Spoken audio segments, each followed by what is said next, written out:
Vou contar pra vocês a história do dia que as minhas melhores amigas me largaram bêbada, sozinha, dentro de um Uber, de madrugada. Fica que tem história nova. Bom, eu nunca fui de ter amigas, sabe? No ensino médio todo eu tinha, assim, uma ou outra amiga. Mas, assim, não era, assim, aquela amizade, sabe? Eu sempre fui uma pessoa muito retraída, eu tinha muita dificuldade de fazer amizade. Mas até tudo bem, conseguia lidar minha vida normalmente.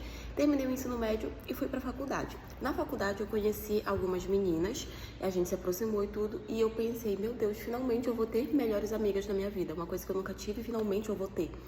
E aí a gente começou a se aproximar muito, sabe? Foi se aproximando, o tempo foi passando, se aproximando, se aproximando.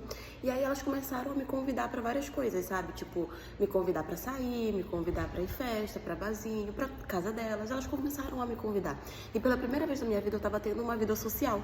Então eu comecei a frequentar esse tipo de lugar com elas. Só que assim, eu nunca fui de beber. Eu nunca tive essa questão de, eu vou tomar uma bebida aqui e tal. Nunca, eu não gostava, eu nem sabia beber. Então toda vez que a gente saía, eu sempre ficava no refrigerante, no suco, coisas assim, sabe? O máximo que eu tomava era tipo assim, aqueles drinks de fruta, onde o álcool é bem fraquinho, era o máximo que eu tomava. Enfim, depois que eu já estava há um ano na faculdade, a gente já estava muito próximas, era o aniversário de uma delas. E ela marcou de fazer o aniversário dela em uma balada que tinha na cidade, né? E nós fomos. Chegamos lá, começamos a nos divertir e tudo, e ela começou a pedir aqueles baldes com várias bebidas, sabe? E aí todo mundo foi bebendo e tal. E aí elas começaram, tu não vai beber, falando pra mim, né? E eu, não, gente, não quero, não gosto e tal. E elas começaram a falar na minha cabeça, porque tu nunca bebe, tu nunca sai, porque hoje é aniversário da fulana e tu não quer comemorar direito e tal. Começaram a tentar me empurrar a bebida, sabe? E eu, não querendo ser a besta da festa, estraga prazeres, ou aquele medo básico de não me encaixar no grupo, sabe? O que eu pensei na minha cabeça? Se eu não beber com elas hoje, elas vão começar a se afastar de mim porque elas vão pensar que eu sou chata. Como eu tinha esse problema aí com amizades, eu pensava que qualquer coisa que eu fizesse, elas iam se afastar de mim. Então eu, tudo bem. Comecei a beber, gente. Nunca bebi assim na minha vida. Comecei a beber, me divertir e tal. Até que eu tava muito bêbada. Fiquei muito bêbada, na verdade. E aí, quando foi na hora de ir embora, elas chamaram o Uber e me colocaram dentro desse Uber. E eu tava muito bêbada. Eu tava, tipo assim, trilouca, sabe? E me mandaram dentro desse Uber sozinha pra casa com esse homem. E o que ele fez comigo, vocês não vão acreditar. Só pra deixar claro, eu não me lembro de nada disso. Eu só lembro o que ele me contou. Elas me botaram dentro do Uber, né, sozinha. Ele disse que eu estava muito bêbada, que eu tava, tipo assim, dormindo em pé. E ele seguiu o caminho pra minha casa. Quando chegou aonde estava dando a localização, não estava dando certo o endereço da minha casa. Sabe quando dá erro no mapa do Uber?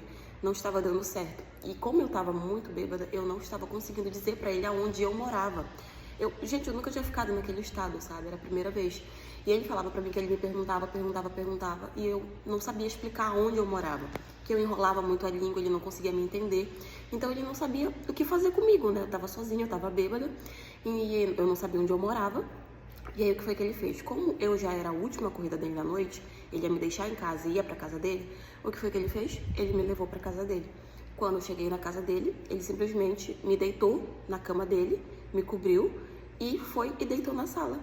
Quando eu acordei no outro dia, gente, vocês imaginam, eu acordei sem saber onde é que eu tava, que lugar era aquele, que cama era aquela.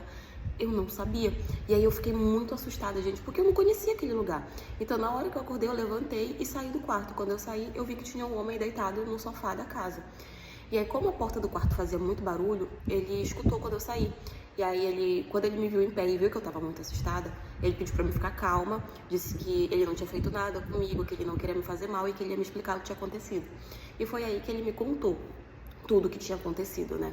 Assim, eu acho que ele não fez nada comigo, porque eu tava com as minhas roupas, eu não tava me sentindo estranha, não tinha nenhuma movimentação estranha nas minhas partes íntimas, então eu acho que ele realmente não fez nada comigo. Ele simplesmente só me levou pra casa dele pra que eu dormisse e ficasse lá até eu acordar no outro dia, estivesse mais consciente, né? E nisso ele falou que agora que eu já estava boa, né, que ele ia me levar pra casa. E assim, eu tava muito assustada, eu tava com medo, né? Eu não sabia se ele tava falando a verdade ou não. Mas aí eu esperei ele se trocou tudo e me levou pra casa. E no caminho pra casa ele foi me contando toda essa história. Gente, eu cheguei em casa, eu agradeci muito pra ele, muito a ele. E aí ele foi embora, né? E aí eu entrei em casa, tomei um banho e fiquei pensativa sobre aquilo, sabe? Tipo assim, se eu nunca bebi na minha vida, eu não tô tirando o meu erro, sabe? De ter ficado bêbada. Mas assim, as minhas amigas terem simplesmente me jogado dentro de um Uber, porre, do jeito que eu tava. E se ele fosse uma pessoa ruim, sabe? Então eu fiquei pensando sobre todas as possibilidades que poderia ter acontecido comigo. E aí, isso era no domingo, né? Quando foi na segunda-feira, eu fui pra faculdade. E aí, chegando na faculdade, eu tava muito brava. Contei pra elas tudo que tinha feito, tudo que tinha acontecido. E o quanto eu estava triste e chateada com elas, por elas não terem cuidado de mim naquele momento, sabe? E elas começaram a falar que não tinha nada a ver, que a culpa não era delas, que se eu tinha ficado bêbada daquele jeito é porque eu não sabia beber, a culpa era toda minha, que isso, que aquilo. Gente, elas tiraram completamente a culpa de cima delas. Eu entendo que eu tive a minha parcela de culpa por ter ficado bêbada daquele jeito, mas eu também entendo que numa situação como essa, a gente acaba cuidando umas das outras, sabe? E como elas estavam mais sóbrias do que eu, porque elas se lembravam de absolutamente tudo, no mínimo elas deveriam ter cuidado de mim naquele momento. Mas bom, isso foi o suficiente para eu entender que a nossa amizade não era uma amizade verdadeira. Então eu me afastei delas e passei assim o resto do curso todinha sozinha, afastada e sem amigos, como eu comecei a faculdade. Hoje em dia eu prezo muito pelo tipo de pessoa que eu me aproximo. Eu penso, né, que eu só me aproximei delas porque eu era muito carente de amizade. Então hoje em dia eu já consigo... Como é que eu posso falar pra vocês? Eu já consigo selecionar muito bem as pessoas que estão perto de mim. Eu seleciono pessoas que eu sei que eu cuidaria e que também cuidariam de mim, sabe? Então, assim, meu ciclo de amizade hoje é muito pouco. Mas, pelo menos, são pessoas que eu acho que eu confio. Mas, enfim, essa é a história de hoje. Foi isso.